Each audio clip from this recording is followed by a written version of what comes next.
The night in northern Nigeria doesn't begin with politics. It begins with sirens and families scrambling in the dark. Mothers clutch children, elders whisper prayers. The sound overhead is not a storm, it is war. And before anyone can explain why the bombs are falling, a simple story is already being told to the world. This is about protecting Christians. But pause with me for a moment, because history teaches us that when wars are sold as humanitarian, we should listen twice as carefully. Across Africa today, Black lives are being destroyed in places most Americans never hear about. In Sudan, entire communities are wiped out. In the Congo, children die in mines that power our phones and cars. In Haiti and Somalia, suffering barely makes the evening news. Yet suddenly the spotlight turns to northern Nigeria, and only northern Nigeria. Why now? Why here? The explanation offered is faith, but the map tells a different story. Northern Nigeria sits beside Niger, Mali, and Burkina Faso, three countries that have chosen a path many powerful nations dislike: control your own resources, reject foreign military bases, and chart your own future.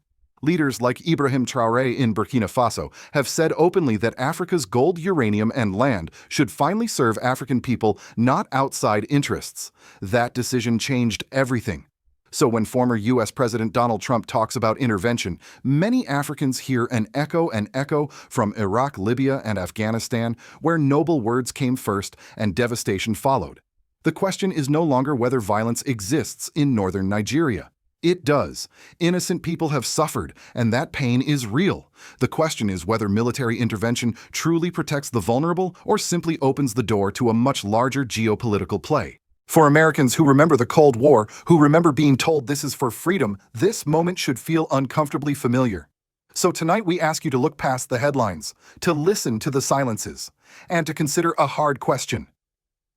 When Africa asserts sovereignty, why does the world suddenly call it a threat? If you believe truth matters more than slogans, please share this video. And subscribe if you think Africa deserves the right to choose its own future without bombs deciding for them. The official story begins with urgency. According to statements echoed across Western media, U.S. airstrikes in northern Nigeria were framed as a necessary response to terrorism and religious violence, specifically the protection of Christian communities said to be under siege. Headlines spoke of decisive action. Commentators spoke of moral responsibility. And once again, the word intervention was wrapped in the language of salvation. There is no denying a painful reality: violence has existed in northern Nigeria for years. Clashes between armed groups, extremists, and civilians have left deep scars. Christian communities living in predominantly Muslim regions have suffered attacks, displacement, and fear. International reports estimate that thousands of Nigerian Christians have been killed over the past decade. These deaths are real. The grief is real, and no honest discussion should minimize that suffering. But the moment demands a deeper look, because context matters. Northern Nigeria has faced insecurity long before these recent airstrikes. It existed during the first presidency of Donald Trump. It existed under multiple Nigerian administrations. And yet during those earlier years, there was no talk of U.S. bombers in Nigerian airspace. There were no dramatic warnings of imminent invasion.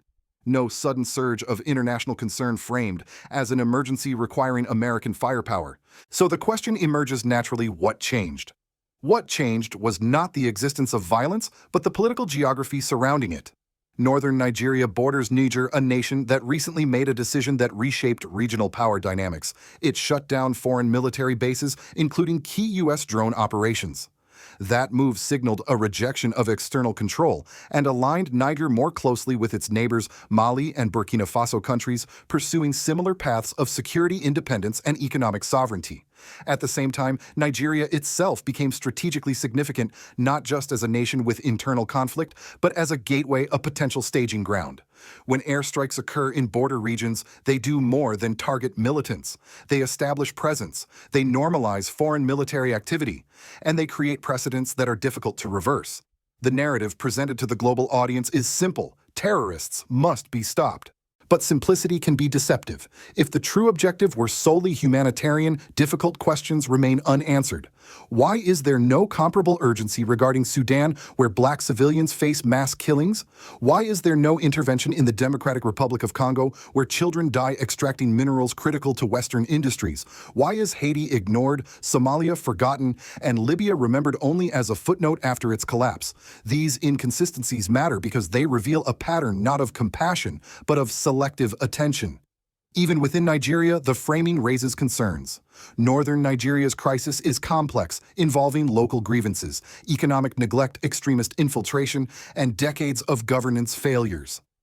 Airstrikes alone do not resolve these root causes. In fact, history shows they often deepen resentment, displace civilians, and destabilize fragile regions further. And yet the bombings proceed with reassurance that they are temporary, precise, and necessary. For many Africans watching closely, this is where unease turns into alarm. They recognize the early stages of a familiar script: humanitarian language, limited strikes, increased coordination, and eventually boots on the ground. It is a script seen before in Iraq, Afghanistan, and Libya, each time accompanied by promises that quickly dissolved. This is not a denial of Nigeria's suffering. It is a refusal to accept that military force from outside powers is the only or even the best answer. When the same powers ignore other genocides but act swiftly where strategic borders and resources intersect, skepticism is not cynicism, it is responsibility. So as the world is told that northern Nigeria is the problem that must be fixed, many are asking a quieter, more unsettling question: is Nigeria the target or the doorway? The turning point comes when you stop listening to the speeches and start looking at the map. Northern Nigeria is not just another conflict zone. It sits directly beneath Niger, beside Mali, and within striking distance of Burkina Faso. 3 countries, 1 alliance, 1 shared decision that changed everything they chose: sovereignty over submission. At the center of this shift stands Ibrahim Traoré, a young military leader who openly declared that Burkina Faso's gold, land, and future would no longer be managed for foreign benefit.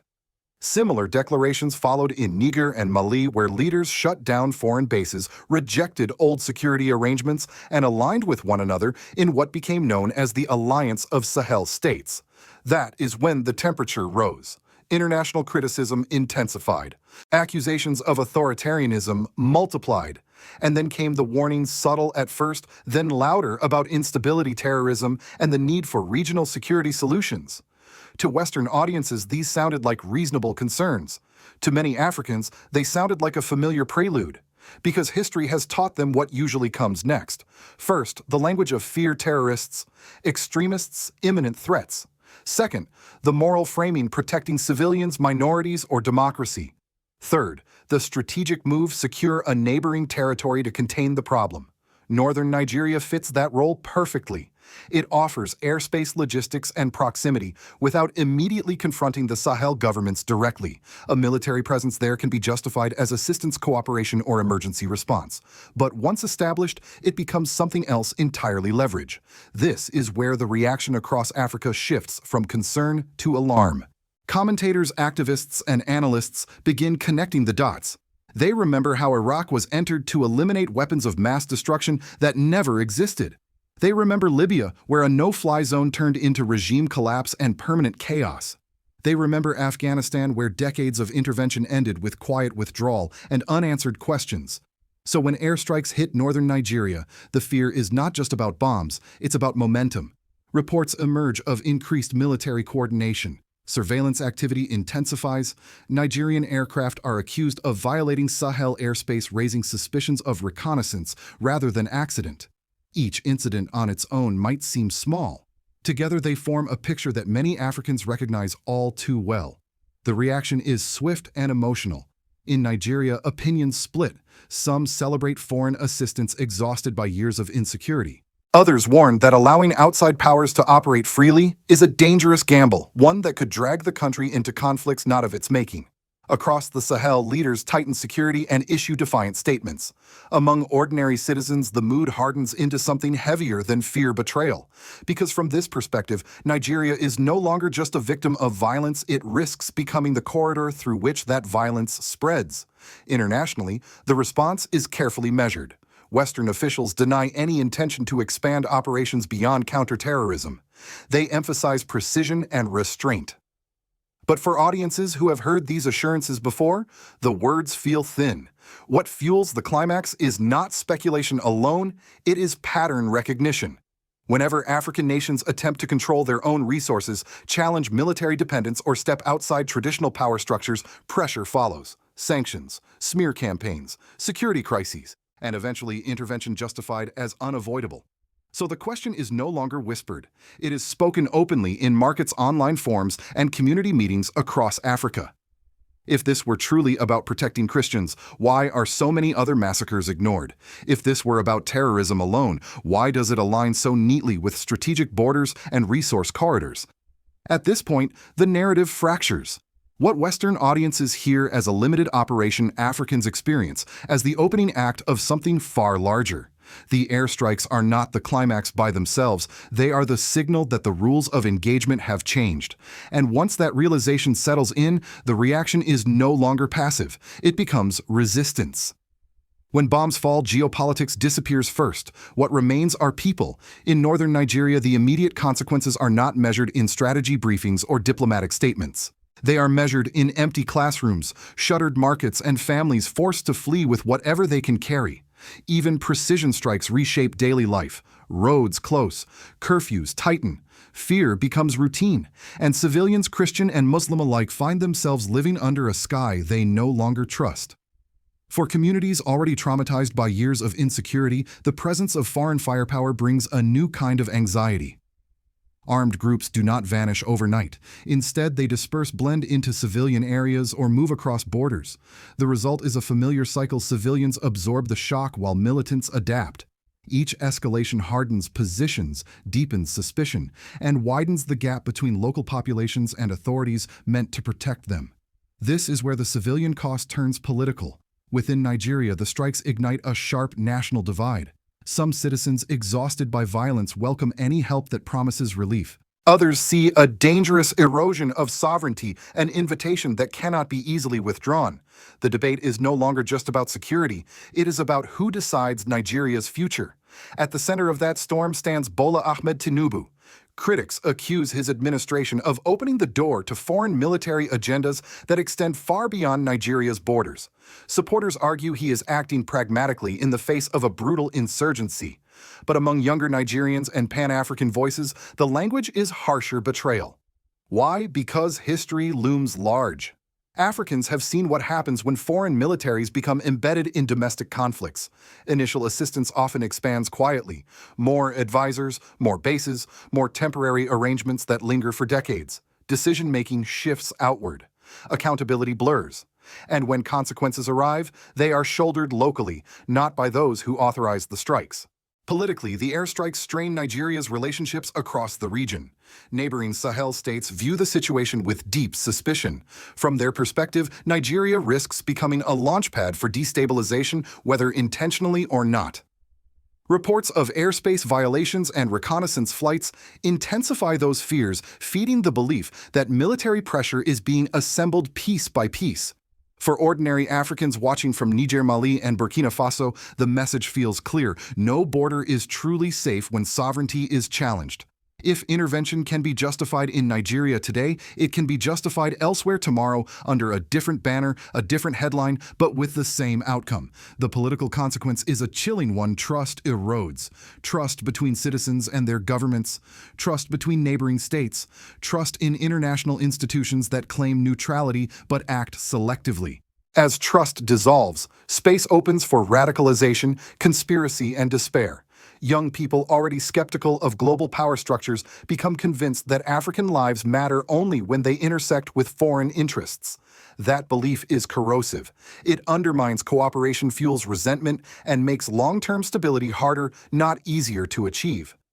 And yet, amid the fear and anger, another response emerges: awareness. Communities begin asking harder questions. Why are some crises amplified while others are ignored? Why does help arrive in the form of bombs rather than schools, jobs, and local security capacity? Why does the language of protection so often precede prolonged instability? These questions are not academic. They are born from experience. The civilian and political consequences unfolding in northern Nigeria are not isolated effects of a single operation. They are part of a broader pattern, one that reshapes nations from the inside out. Once that process begins reversing, it is extraordinarily difficult, which is why for many Africans this moment feels decisive, not because it is the worst crisis they have faced, but because they recognize what could come next if the lesson is ignored. From Washington, the message sounds measured and familiar. Officials emphasize restraint. They speak of partnerships, precision, and necessity. The language is carefully designed to reassure Americans that this is not another endless war, not another Iraq, not another mistake. And for many U.S. viewers, especially those who lived through the Cold War and the post-9/11 era, that tone carries weight. But perspective changes when you widen the lens. If the guiding principle is truly the protection of Black lives and persecuted Christians, then the global response raises troubling inconsistencies. Consider Sudan, where mass killings and ethnic cleansing have torn entire regions apart. Consider the Democratic Republic of Congo, where children die extracting cobalt and coltan minerals that power smartphones, electric vehicles, and military systems. Consider Haiti, where instability deepens while deportations continue. These crises are not hidden, they are documented.